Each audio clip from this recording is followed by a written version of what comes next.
as employed people. If the statistics are right that it's only 1% of Kenyans who earn money, salaries above 100,000 shillings, I've heard it said somewhere, then, Mr. Speaker, we pay on average in taxes per year alone higher than 99% of the rest of the country. And, Mr. Speaker, whenever changes to our taxation is implemented, it is implemented immediately. We are already paying for the taxes that were imposed just a few months ago. Then the very least we expect is that we will be facilitated in our jobs. I want to make it clear to the country that senators are not asking for salary increases.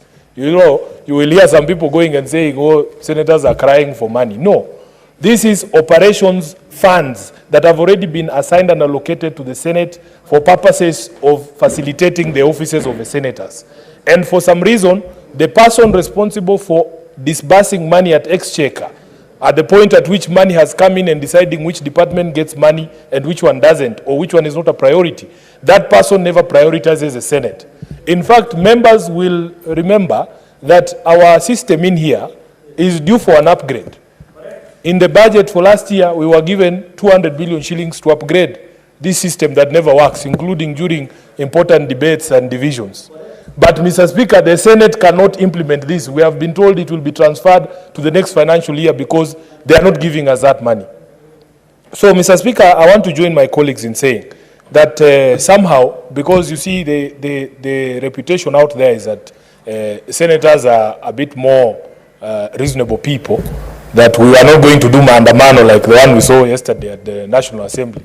But I want to invite you leaders here. Maandamano is not such a bad thing. Sometimes it is Luya saying that it's only the children who cry that actually get fed by their mothers. If you don't cry, your mother assumes that you are okay. Mr. Speaker, there is a very serious trend. Actually, for me also, and I want to share this experience with the House, as SG of ODM, we have seen systematic reduction in allocation to political parties, for instance. And not to delve into the matter, we have been so frustrated as leaders of political parties by the year-on-year reduction on the allocation to the political parties fund that we've been forced to go to court. Maybe even for us as a Senate, we need to now take this matter to the courts so that the country can know that, in fact, there is a problem here. I don't know how much success we will have there because I'm also aware that the judiciary is also crying about their resources that have been allocated in the budget not being released to them. But somehow, one arm of government is not complaining. And that is why when Senator Osotsi was saying the executive does not refer to a political party. It refers to an arm of government. Somehow, Mr. Speaker, the members of the executive are living large. Just today, I saw a cabinet secretary wearing 4 million shillings watch on his wrist. I was like, Mr. Speaker, how is it possible in this economy? So, Mr. Speaker, I want to say this, that if indeed the Exchequer is going to be fair in releasing monies to the three arms of government, we need transparency in that office, not in my office, Senator Gloria.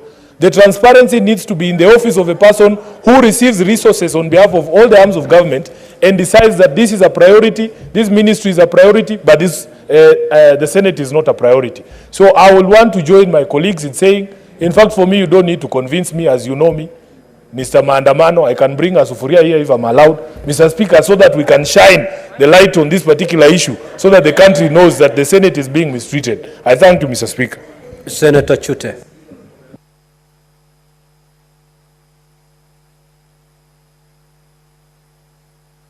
Asante sana Honorable Speaker kwa nafasi hii.